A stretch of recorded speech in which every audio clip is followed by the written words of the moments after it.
All right, music fans, welcome. Harmless Dave here, talking real music in real time for a few real people out there just like you and me.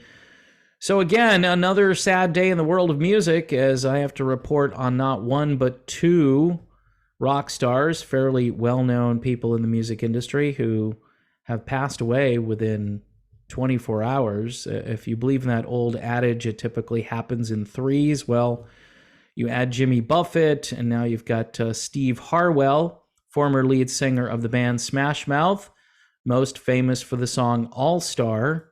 TMZ was reporting last night that Harwell was in the final stage of liver failure after previously undergoing treatment for alcohol abuse at a hospital.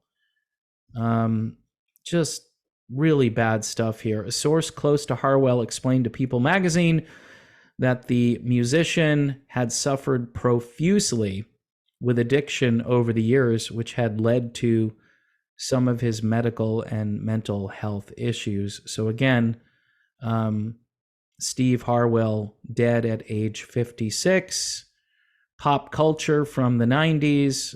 If you didn't dig on All Star, you missed pretty much the entire decade because that was one of the bigger moments of the 90s. And yes, I'm not a fan of 90s music, but I was a big fan of that particular song. Now, the other big news is Gary Wright, legendary musician Gary Wright, passes away at the age of 80 years old. One of the most famous things Gary Wright ever did was play on the album All Things Must Pass. That's the George Harrison classic album. Some believe that to be the best solo album by a Beatle, or the best Beatles solo album, however you want to look at that. He was also in the band Spooky Tooth, and people will remember him as the Dream Weaver, right? That's his signature song, along with Love is Alive. I had the 45 of Love is Alive. I'm glad that radio stations still play both of those songs, but that's kind of all you'll hear by Gary Wright on the radio these days. Later on, he had a song in the early 80s I really got into called I Really Want to Know You, which, again, if you like that keyboard sound that he pioneered, that music is very original. And Gary Wright was instrumental in bringing the synthesizer into the mix during the 70s. It was a very important moment. Of course, some people would frown upon that. Some of your rock and roll purists wouldn't get into it, but yours truly is a big fan of the synth. Thank you, Gary Wright. It's reported again by TMZ that Gary Wright died after a long battle with Parkinson's disease. He's had Parkinson's for at least 5 or 6 years, as well as something called Lewy body dementia.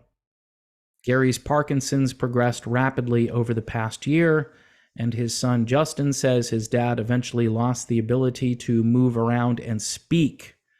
Over the past few days, we're told, nurses who were working at Gary's home told the family he was entering his final chapter.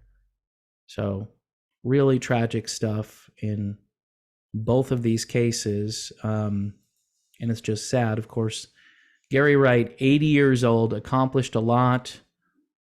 His stint in Spooky Tooth and All Things Must Pass, which you work on that album and you become famous because of how great that album is. But Gary was a great musician in his own right, and he will be very much missed. He's got a lot of music out there that people should listen to that's not on the radio.